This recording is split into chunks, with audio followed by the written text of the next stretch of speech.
കേരളത്തിലൊരു കൊച്ചുകുട്ടിക്ക് വരെ അറിയാം. ഒന്നുകൂടെ റെഡി ആയിട്ടിരിക്കട്ടെ.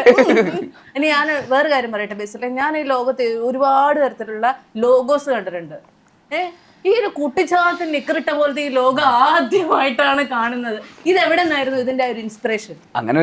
അങ്ങനെ ഒരുത്തം വേണം, ഒരു അങ്ങനെ ഒരു അഴുക്കച്ചിറകൻ അതായിരുന്നു അതിന്റെ ഒരു. പിന്നെ അപ്പൊ അതിനൊരു പറയണ ഒരു ഡയപ്പറൊക്കെ ഇട്ട് ഒരു സൂപ്പർ ഹീറോ പോലെ ഒരു കേപ്പൊക്കെ ഇട്ട്. ഇത് സൂപ്പർ ഹീറോ ആയിരുന്നാ?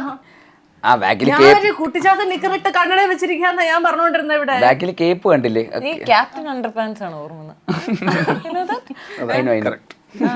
ടോവിനോ അതിനെ കേപ്പ് എന്നല്ല തോർത്ത് എന്നാണ് വിളിക്കുന്നത്.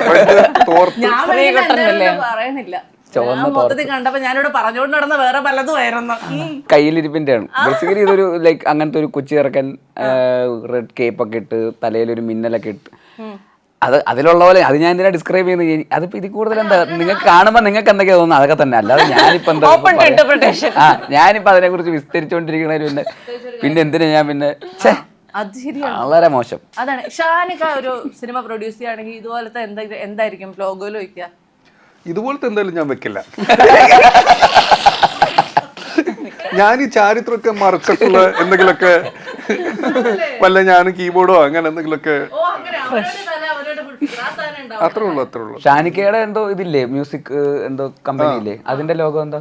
അതിൽ ഇതുപോലത്തെ ഈ ശരീരം കാണിച്ചിട്ടുള്ള പരിപാടികളൊന്നും അല്ല.